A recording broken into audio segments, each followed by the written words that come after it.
right, well, thanks for tuning in, everybody, in our new podcast. I'm Naomi. I'm Serena.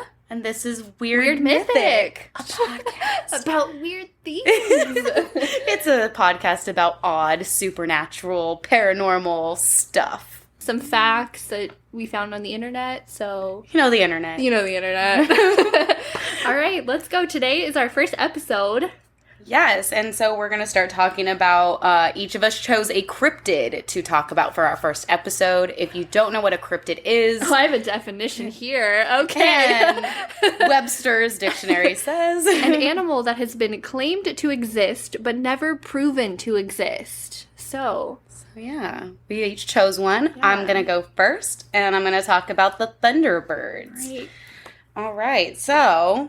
I'll give you some background, I guess. So Thunderbirds, they are like big, mythical, giant birds that were in the Great Plains, all right? And a few of them, or a few Native American tribes have a whole lot of information on them. I'm going to totally butcher these Indian names, so I apologize. We're trying. Yeah, so we have the Menemine, and they are in Wisconsin and Upper Michigan. Winnebagos, which are also in Wisconsin and Northern Illinois. The Pukwudgie, which is a tribe in Southern Canada, Northern USA. Along with Sioux, Shawnee, Arapaho, Algonquin. Oh, you're trying, girl. You're trying. I did not pronounce that correctly. I think it's Algonquin. I think. Algonquin? I don't know. And they are in, like, southern Quebec, Ontario, and northern Michigan. The ones I thought were really interesting is the Pukwudgie, which they really thought of the Thunderbirds as, like, a trickster. But they would also come in the spring, and they would migrate with other birds. But they also punished people if they were immoral. So don't have bad morals, because then they'll come to trick you. And I don't know, they didn't say what they would do, but I thought it was interesting that they didn't like people with bad morals. They're good judges of character, if you will. So yeah, that was just one that I thought was very interesting. Something similar that all of the tribes did have in common about Thunderbirds were that they carried bodies of water or lakes in their feathers. And that way they could help us humans have some water during the dry season. We need that in California right now. So much. Every year in California. Something also that they all had in common was when they would flap their wings, it sounded like thunder, hence the name Thunderbirds. A lot of them also mentioned that they had beautiful and colorful feathers, and they would also shoot lightning out of their eyes. And if they didn't shoot lightning out of their eyes, then they had snakes that were attached to their chests, and they would shoot lightning out of their eyes. Stop. I love how casual you are about this. Like, no big deal. Just lightning bolts out of your eyes. Just, you never know. Everybody's heard of this, right? Just a typical Tuesday. Yeah. So, another thing that they all the tribes had in common with their Thunderbirds was they had teeth, which most birds don't have teeth, so that kind of creeps me out. And they also had claw-like feet, so they were able to pick up whales out of the ocean with these claw-like feet. All right. That's terrifying. Just a few ideas of where in the world these Thunderbirds are and which American tribes, used to talk about them a lot. I have a little visual for me and Serena over here. So, but yeah, so a couple of things I wanted to also talk about was stories from these tribes and how they related the Thunderbirds to their everyday lives and to us as humans. So one that I wanted to talk about was Beaver Prairie in Washington. There is a story that a Thunderbird came down and turned an entire Indian village to stone. The reason why was there was a hunter who was in, the prairie, and they were looking for food. He came across a whale in the middle of Washington, realized that it was from a Thunderbird, but the Thunderbird was asleep, not eating the whale. So the Indian guy went back to his tribe, told his friends and everyone, hey, there's this giant whale, and we need to eat it. So they ended up going over to this whale, butchering it, and eating the entire whale somehow before the Thunderbird actually woke up. So they stole his whale. They stole his whale. How much energy does it take to go get a whale out of the ocean and bring it to Washington? Really, like it has to be a lot. So right after they were done eating this whale, all of a sudden, like, there was a storm happening. There was clouds everywhere, thunderstorms, and rain just came crashing down. I wonder why. And along with this rain was giant things of hail and rocks that ended up coming down and killing everyone. And those who lived were then turned to stone. Damn. So, don't steal Thunderbird's food. Medusa bird. Medusa bird. All right. And so there was another one I wanted to mention for... You want to help me pronounce this? Hi. Passamaqudgie? I could be... Passamaquddy from Maine, USA.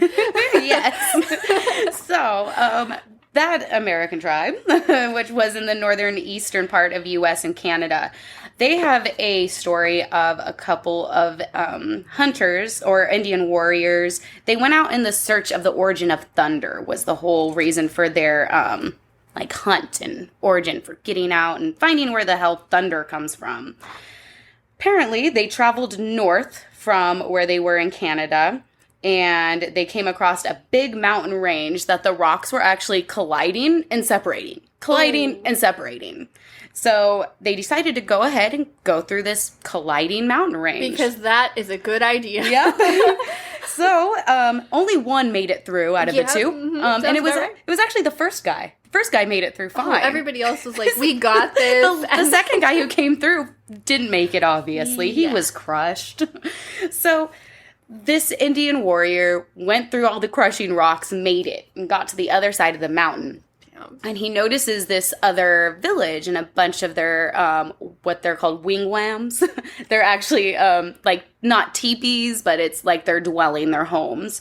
So he came across a whole bunch of them and a whole bunch of people playing a game outside of them. So he's just sitting there watching, like a creeper does, just watching these people play a game. And he noticed after a while that a whole bunch of the guys went back into their wigwams and came back out, but had, wings attached to them. And they ended up just leaving the ground and flying away. Like, they went west from this village. Came out, had wings, got up and flew away. Stop. So this guy's still sitting there watching, and some of the elder tribe members noticed that they were being watched. So they go up to the guy and be like, hey, what the hell are you doing? Why are you watching us? Yeah. And he tells them, he's like, I'm actually in the search of thunder. Do you guys have any idea where thunder comes from? We're naming this episode In the Search of Thunder. Search of Thunder. And apparently these elders talked amongst themselves and then decided to help this warrior. Apparently they knew where thunder came from. Well, they told the guy, let us help you. They put this guy in a giant mortar, like brick and mortar, where you can grind up your herbs and spices. Oh, it was like your pills? That too. That too. Pharmacy technician here, guys. Don't be alarmed. Yeah, one of those. Put this guy in one of those, crushed up his bones until there was pretty much no bones. They were all crushed. Then reformed him into having wings. And then the guy flew away. And then he knew where thunder came from. Apparently that's where thunder came from. And it's because they were able to make people into Thunderbirds. So damn, Thunderbird factory through the clapping rocks. Exactly. And so apparently after they're made into these Thunderbirds, they are now mighty protectors and they keep guard over the good Indians. So going back to those morals, people, they'll turn you to stone or who knows, maybe they might just crush you with rocks, That's what happened to every other guy is they just weren't fit. They did not have good morals. This one guy, he was like, yep, he's the one. He's the one. Good morals. Let's make him into a Thunderbird. Yeah. So there's one story about them. There's another story that I really liked that came out of Western Washington, which I did a lot of research and a whole bunch of Thunderbird sightings are in Washington. So I really liked this story as well. I didn't realize that. I thought mostly East Coast. Yeah, a lot of them were, but a lot of the sightings, after doing a little more research, came from Washington area. Yeah, and that was one thing, when I was reading about the Beaver Prairie, there's a huge area there that has Thunderbird sightings and a whole bunch of information about the local Native American people who live there. So be an interesting place to visit. Yeah, let's do it. That'll be on the next episode 20. Episode 20. We're going to Washington. There was also another story that I liked. It was about a flood, and a lot of great religions or myths and beliefs have always a flood story. Yeah. So with this one, a Thunderbird created a flood. The reason was because there is no reason. I'm reading my little notes here and I'm like, I really don't have a reason.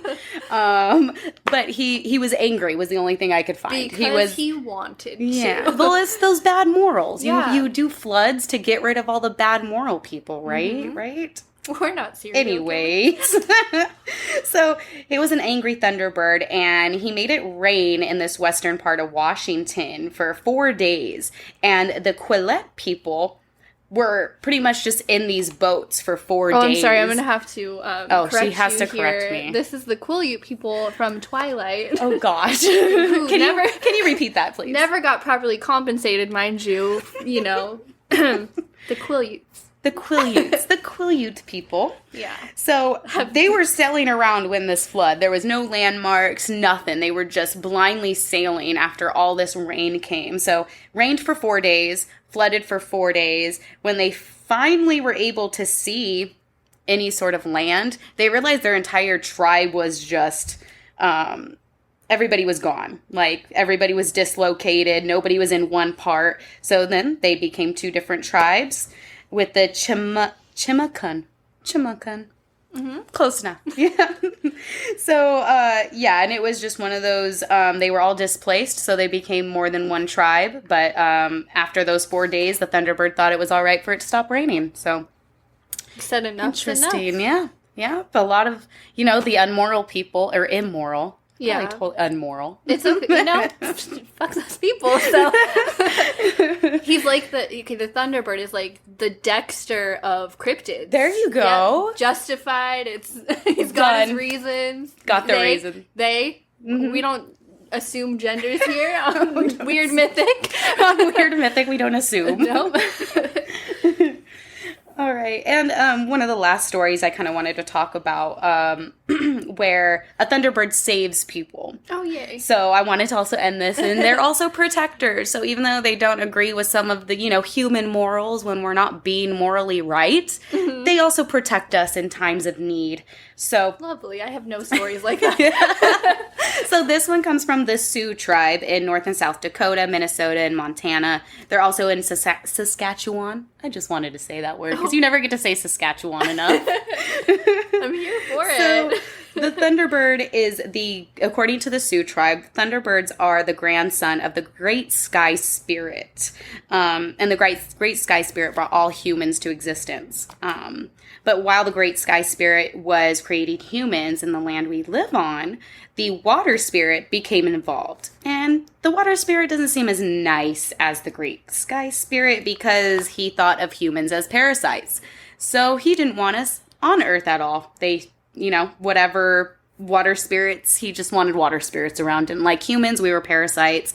No bueno. Yeah. So a lot of the people who were not part of the water spirits, they had to flee and run to the highest hills because they wanted to create a flood to get rid of humans.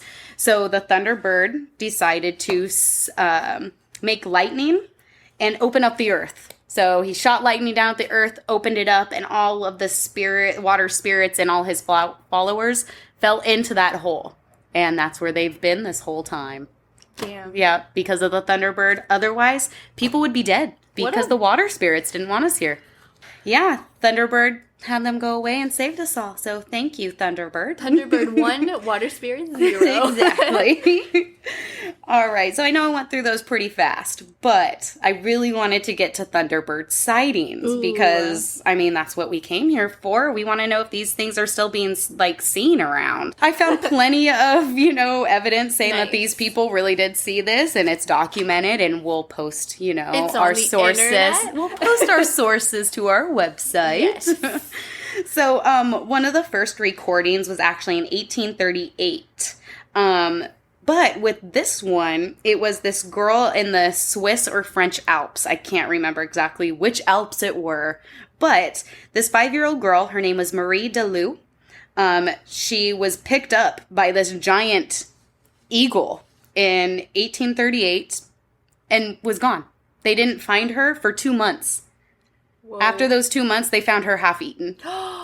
So, sad and very documented. 5-year-old girl, Swiss Alps, was eaten by this giant bird. That is so sad. Yes. And I have another one in 1868 who was an 8-year-old boy. And he was actually picked up. His name was Jemmy Kenny. And where was he? Let's see here. Oh, I don't have the source of exactly where he was, but it was in the United States because it's in a book called Thunderbirds, America's Living Legends of Giant Birds. Nice. So in this book, it is documented that in 1868, an 8-year-old boy was picked up by this large eagle. And I'm putting quotes around that. I know you can't see it, but Serena can. Quote, eagle, and quote. Eagle. He was dropped. So sadly, this little boy did not survive the fall. He was picked up so high up in the air. So that's very sad, but there's documents saying that these giant birds did pick up kids, and who knows how many others were picked up that we just don't have documents for. My heart. So sorry about that. Can't wait to kill the moon, Naomi. I know, right? Go back to the people with bad morals. Yeah. So, there's also sightings in 1875 in Canada. There's Thunder Bay in Canada, which is actually named after the Thunderbirds and the tribes there. The Inuit tales of a lot of Thunderbird nesting in that area. Mm-hmm. And there's also, so there was this YouTube video that I found, and it's called Thunderbird Stories from Canada. So I got a few different things about Canada in there. And there's this story that is from 1850, and it's about this eagle trapper. His name was White Bear, and he went out one day to go look for some eagles, because that's what he does. He's an eagle trapper. So he's going out, and I guess like the tribe hasn't been able to find food for a few days, and so he's with this hunting party, and they decide to separate. Like you do in all scary movies, right? Mm-hmm. You just separate. So they're looking for mountains. He went west of the Rocky Mountains. When White Bear got to the west of the Rocky Mountains, he started seeing deer. So he shot a deer, and he was excited. Yes, got some food for the tribe. Gonna bring it back. He starts butchering it. He gets all of his stuff together. He's making his way back to the tribe. And all of a sudden, he noticed that there's this big shadow over him.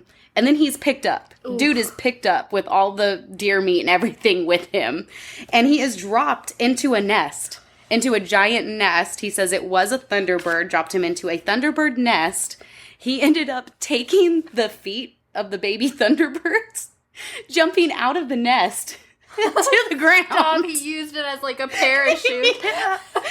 And then drops to the ground and survived. So White Bear survived enough to tell the tale. Oh, and yeah, so. What great survival instincts. Just throwing that out there, because I would have died. Yeah. I would have died in that nest. The babies would have eaten me. Like, there would be no more. There would be no podcast. There would be no podcast. Gosh. So yeah, White Bear lived though. He used the baby Thunderbirds, was able to get out. Pretty freaking wild and brave. So, another one from that YouTube video, Thunderbird Stories from Canada. There's another story.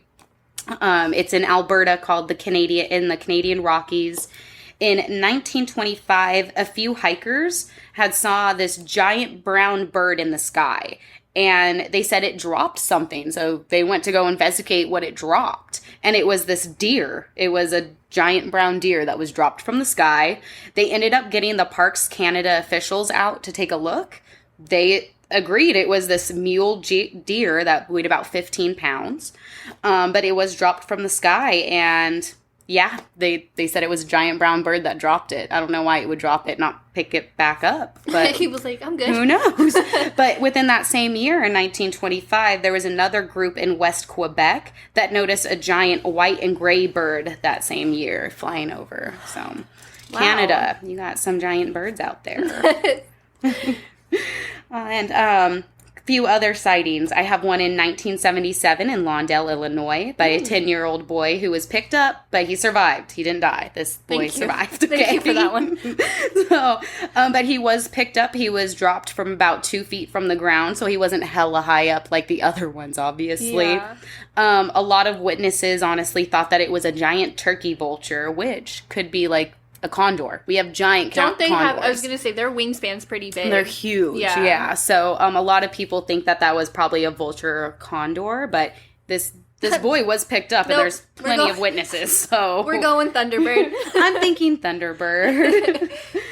There's another one in 2002 in Alaska. A whole bunch of people, like, in 2002, there was a bunch of people that saw a giant bird with a reptilian appearance with a 14-foot wingspan flying above them. Ooh, well, we love a good reptilian.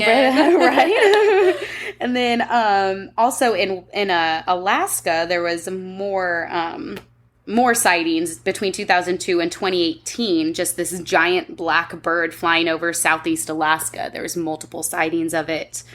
We also have a whole bunch of sightings in Pennsylvania, 1892, 1900, 2010, 2013. We have one from 2012 that witnesses, all of these show in Pennsylvania that it was like a 14 to 16 foot wingspan, and it was just this giant black bird. They just kept seeing it flying around, so... Damn, and they're like any color. Yeah. It doesn't matter. Which a lot of that's why I liked looking into the Indian history of it and their folklore, because all of their sightings say that they're colorful animals, but all these recent sightings are these giant black and brown birds. So it's interesting. I'm not sure why we're told that they should be these giant colorful birds, or even on totem poles you see them with bright colors. Yeah. But all the Thunderbirds we're seeing currently are actually in darker color. So they adapted. I don't know. That's what I was thinking.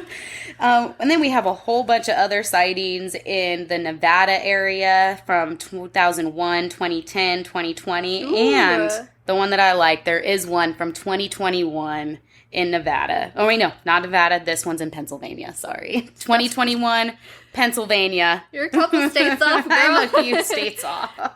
That's crazy. 2021. 2021. We did see one in Greensburg, Pennsylvania. So... Gotta keep that in mind. You're out in Pennsylvania. Somebody did see one. It's recorded. I feel like anywhere, though. Like, look at how many states. You guys can't see this, but, like, there's a lot of states here marked off with places that Thunderbirds were or said to have be. Been seen. Yeah, that's crazy. Yeah, so... Like I was saying, a lot of the Thunderbirds that we've been seeing recently do have the more dark brown colors, curved beaks, though, which is in all of them, large talons, which is in all of them. But yeah, another... I know, it's so weird. I don't like birds with teeth. Isn't cool, man. So I know I mentioned in Pennsylvania in 2001 that there was a witness that saw Thunderbird, but I have more detail in this in 2021, so this year. I don't know why that was so hard for me to get out. But in January 4th, there was a vet tech in Alaska who did see this giant bird, but without feathers. No feathers, and had a long tail. I don't like that. But if you go to the comments in this website, and we'll post them, it's actually charlottesstories.com. There's a whole bunch of comments saying that they saw him too. So, yeah, this girl posted it online, and then people are going on and saying that, yep, they saw him too. Some naked bird flying. Yes. I'm not naked a fan. Bird.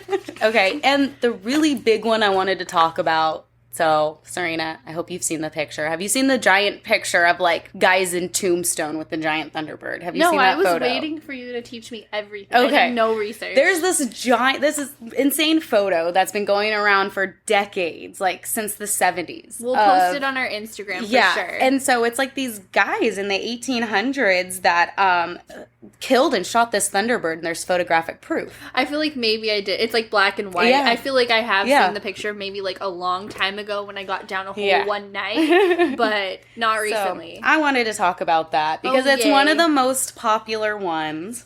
So the whole story is that in Tombstone, everybody knows the story of that, I hope, or at least seen the movie. So these two guys riding horseback, going back to their farm. They noticed this giant bird flying in front of them, and it was huge. And instead of just continuing to ride, they decided to follow it. So they followed this giant bird. They said, according to them, it looked like it was tired. And so they started shooting at it. So they see a tired giant bird and start shooting at it for whatever reason. Then they ended up killing it. And according to them, it had a 160-foot wingspan. The head was 8 foot long with giant sharp teeth. Oh, the head. Yeah, 8 foot, sharp teeth, had very large eyes that were said to be the size of dinner plates, but they were positioned halfway down its face. So it doesn't sound like it's nice to look at. And they said it had no feathers or hair. I don't like that. Something about that bothers me so much. Just nothing. Like put a sweater on. Bird. God. So they killed this thing, and apparently they took a photo of it, and then it was posted into the tombstone epitaph, which an epitaph is usually something you put onto a, grave site or gravestone. But I think for them it was more of like a newspaper. Okay. So just keep that in mind.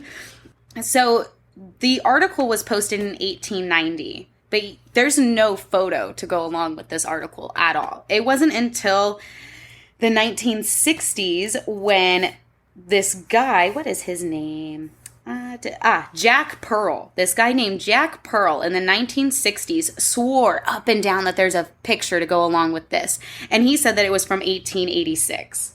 The dude was wrong because the article wasn't posted or written wasn't posted. I keep saying posted. I'm sorry. Like it's Facebook. Well, it wasn't out there until 1890. Yeah. So he's totally wrong on that.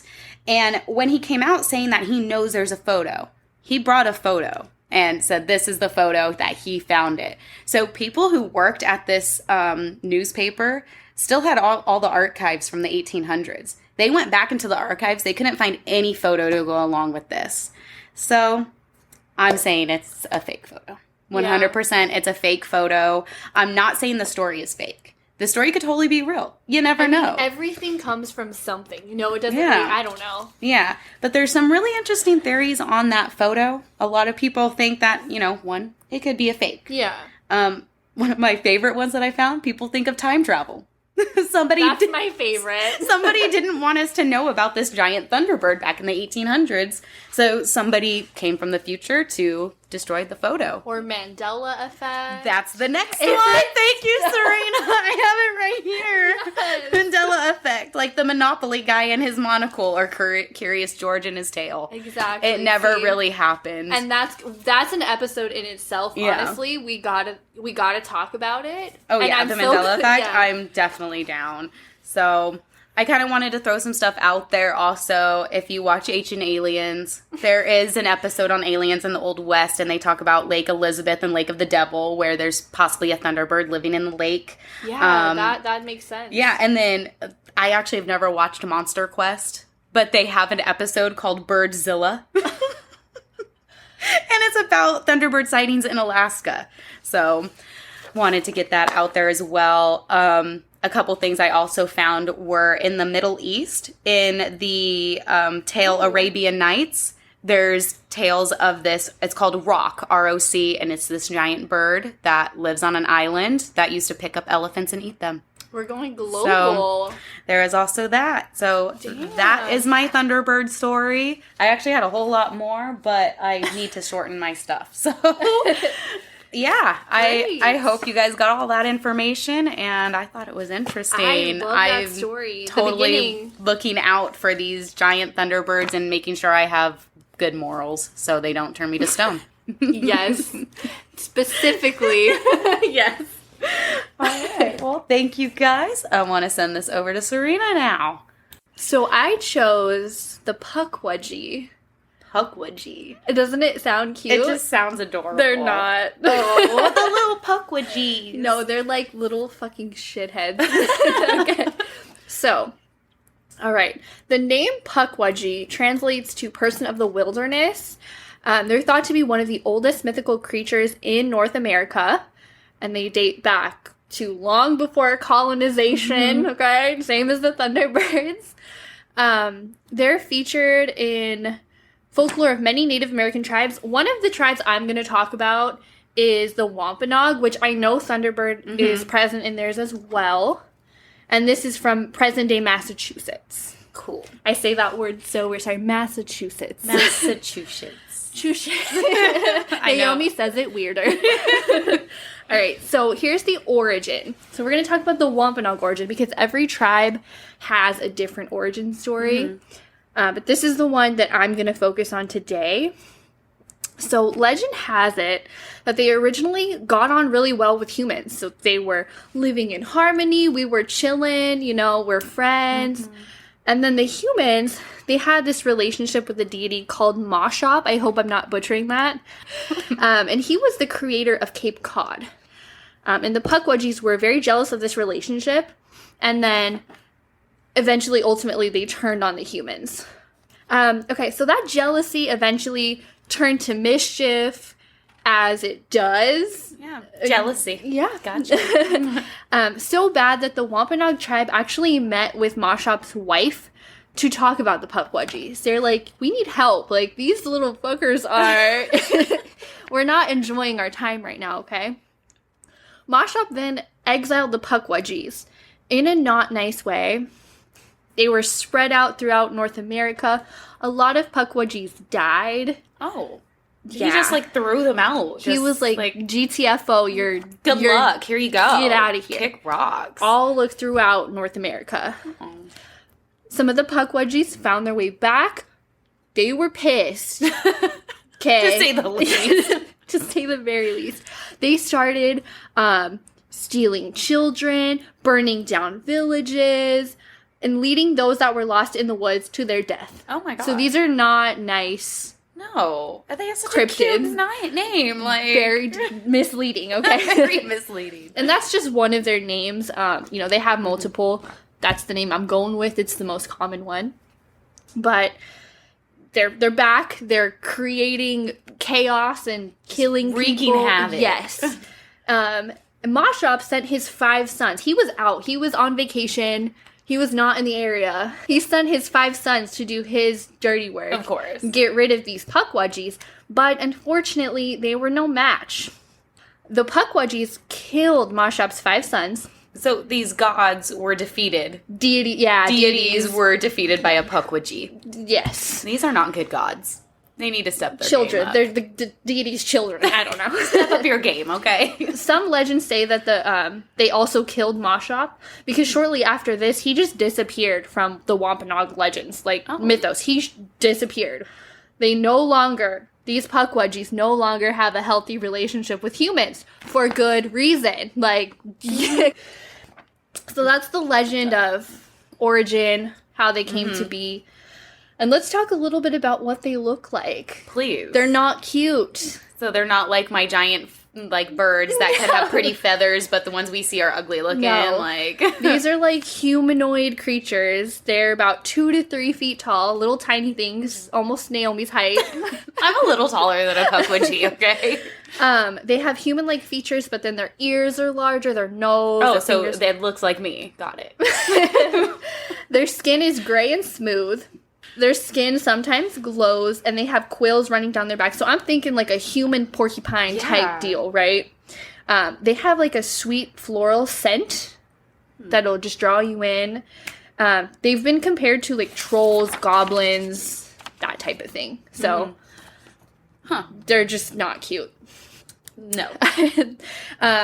To go along with their not cuteness, let's talk about the powers that they have, okay? So it varies from region to region, the harm that they possess to humans and the powers that they have. So obviously this is going back so far, we're not sure, but this is what a lot of the tribes say. They're tricksters, so just that word got brought up a lot, like Thunderbirds. They play tricks on people who are said to annoy them. I would die. Immediately, I would be the first to go. They can create fire or orbs that can lure you into the woods to your death. They can turn invisible. They can use magic. They can throw poison arrows. They kidnap children. They can transform into other creatures, such as bears or cougars. Oh my god. Like, these little shits can do shit, okay? Yeah. They possess the power over the spirits of the people that they kill. Oh, wow. So, you're not going to reincarnate. You're not, you're done there. That's the end of your story. That's the end. You are forever a Pukwudgie thing. They're known to push people off of cliffs or persuade you to complete suicide. That's really sad. Mm-hmm. They also attack people with spears and knives. Jeez. And they use sand to blind their victims. They just pocket sand. Yes. Just like throw it at you. They are all over the place and so chaotic in one little 3-foot being. Where to find a Pukwudgie? AKA, where does Serena never want to go? Where would we find a Pukwudgie? Yeah, so a lot, a huge area that gets brought up is the Bridgewater Triangle, which we are definitely going to do an episode on in the future. This place has some crap going down. Okay? It's basically a 200 square mile area within southeastern Massachusetts. Allegedly, it's the site of paranormal phenomena, UFO sightings, animal mutilations, Native American curses, poltergeists, orbs, balls of fire, Bigfoot, giant snakes, Thunderbird, and Pukwudgies. All in one area. Yeah, like you 2 for 1. You don't want to go to that triangle. I'm good. Off any triangles, to be honest with you. Another place that comes up a lot is Freetown State Park in Massachusetts. It's a wooded area. It's like a state park. Obviously, we know what that's like. There's a 100-foot cliff known as the Ledge within this park. There have been many hauntings at this site, but the most frequent experience is an overwhelming feeling to jump to the rocks and water down below. Oh my gosh. So it's like, like a quarry? Yeah. I hate that word. I feel like I say it weird. There have been several unexplained suicides at this site, the Ledge, often people who had no signs of depression or mental illness before entering the forest. So, like, that's just so sad. Just people just walking over. Yeah, I can't even begin to tell you how sad that is. So they're said to live in wooded areas and swamps, and then many reported sightings come from the woods in Massachusetts. So let's talk about some of those sightings. Yes, the sightings. So again, there's just a lot of people report the feeling of being watched in Mountain State Park in Indiana while hiking. So that's another site, Indiana. One man claims to have seen one with glowing red eyes and a nose like a wolf. As it ran away from him, it made a disturbing moaning noise. Like his quotes, "That is so unpleasant for me to imagine." I just want to be somewhere where you hear a weird noise and see the reaction on your face. So Stop. No, I'm good. One woman recalls playing in a park when she was little and being approached by a group of little people who seemed curious about her and what she was doing. She said that they had high-pitched voices and spoke in a language that she didn't understand. She experienced this on 2 different occasions. Like years apart. Oh. Yeah. Creepy. This is probably the most popular one, the most well-known one that I found. It come up in a bunch of different sites. One woman was walking her dog through the state forest near Freetown, Massachusetts, so that's where the cliff area is. Her dog began to grow anxious while walking down the path and strayed a few feet into the woods. This woman followed him and stopped short. Her dog was laying down in like a pile of leaves, and then on a rock about 10 feet away was a Pukwudgie just standing there looking at her. Oh my god. She described him as looking like a troll, about 2 feet tall with short, stocky legs. Pale gray skin and hair on his arms and on the top of his head. The monster seemed to have no clothes on. Creepy enough. I don't like that. These creatures are naked. Naked creatures. His stomach was hanging over his waist, almost touching his knees. Oh, weird. Yeah. His eyes were a deep green, like, I'm thinking like forest green. And he had large lips and a canine-like nose, but a human-like face. So, just a lot of things happening, right? So the Pukwudgie, he stands there and he's staring at her. Like, it was surprised to see her. Oh. Because he's chilling there. Like she's that's walking his home, and she walked into it. Yeah, and the dog is still laying there in the leaves. Does the dog notice the Pukwudgie? Yes, but he's like almost. He's trying to show submitting. Yeah, so the dog is like submitting basically. Oh. I couldn't think of the word. So then the dog snaps out of it, and he runs away. And they're booking it out. Okay, they're leaving. A few times since then, the woman would wake up in her bedroom and see the creature looking into her windows. Oh, Creeper. Where's my gun? Yeah. It never attacked her or anything, but, like, looking is enough for me. Like, you're staring at me from my bedroom window. And this is multiple occasions. Not one time. Like, this is creepy. Many times. Yeah. I'm moving. She did. That's what happened. She moved, and then she said she never saw it again after she moved. So, yeah. Okay, several people have been assaulted, and one person came down with a mysterious illness after seeing them in a cemetery in New Hampshire. Another woman suffered scratches on her arms after following an orb into a forest in Taunton, Massachusetts. I wouldn't have been that woman. I don't follow things into the forest. No. But you don't know if she was compelled. Like, these things have They those are powers. magic. Exactly. So, please don't let that happen to me. Where is my salt? I'm not going there. Where's my salt? Okay, and then here's my last sighting. This one scared me. So, a man in Farmingham, Massachusetts, was in a forest when he saw a bright orb in front of him. What does he do? Like, regular horror stories. He walks towards it. Yes, exactly. So he's dabbled in the paranormal, and he was stoked. He wanted to get it on camera. He takes photos. Good so for him, he's then. ready. He snapped a photo, but the ball of light disappeared. And then it reappeared a few feet further into the woods. So he's like, let's go. Let's follow this. He's by himself, but we talk in the third person here, so... Me and my multiple personalities were on our way. So he follows this, losing the orb several times before he realized he was not 30 feet, or he was about like 30 feet off the path into like a thick wooded area. So it like made him go off track. Yes. He's like, I don't even know where I am now.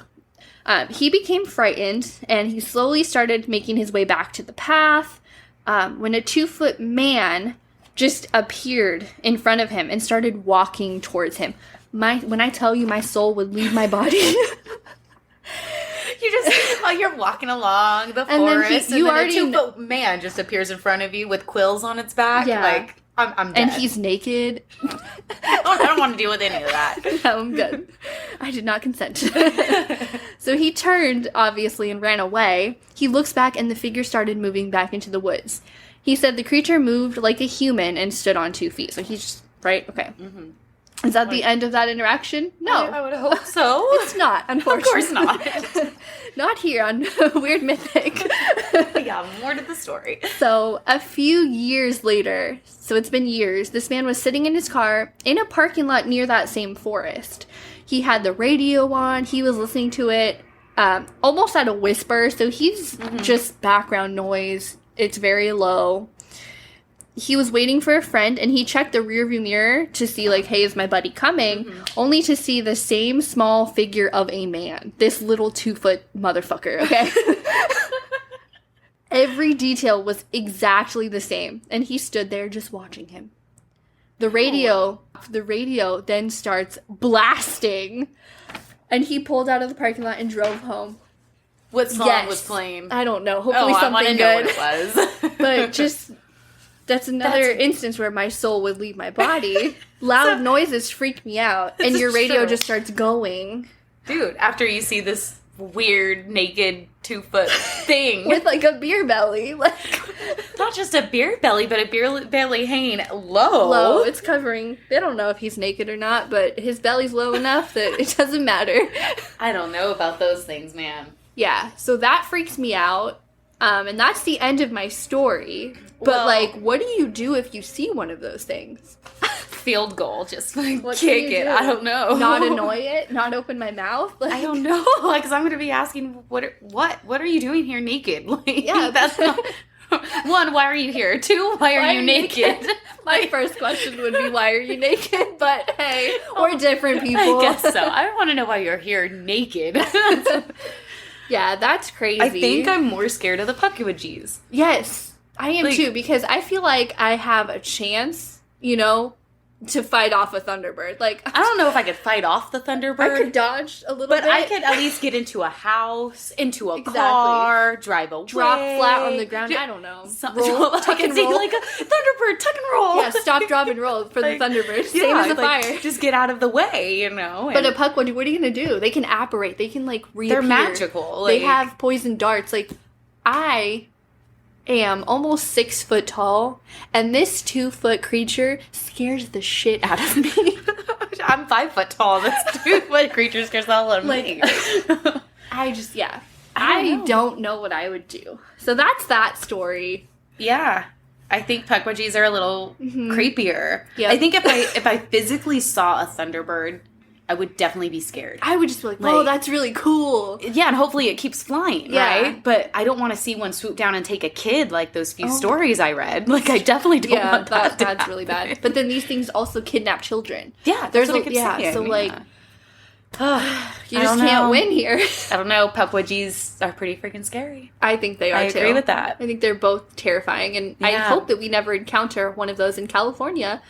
Yeah, I really don't want to see any bird with teeth, period. Let alone one with a 16-foot wingspan. Okay, the teeth, that's bringing me back to, Jurassic Park. Yeah. That's the first place my mind went when you said that, and I'm like, so these are, raptors that fly. Yeah, well, that's one of the theories of, especially the one in Tombstone, how they were thinking it was of a pterosaur, which aren't pterodactyls, but they were after pterodactyls. So, I mean, who knows if it was a pterosaur of some sort, or a pterodon also, and they're just these giant birds. So... Guys, well, that wraps it up for our first episode. We want to give a couple of shout outs to some people that have helped us along the way. First, I want to give a shout out to Jim Mazrick. He created our intro music. Yeah, thank you so much. Couldn't have done it without you. Thanks, man.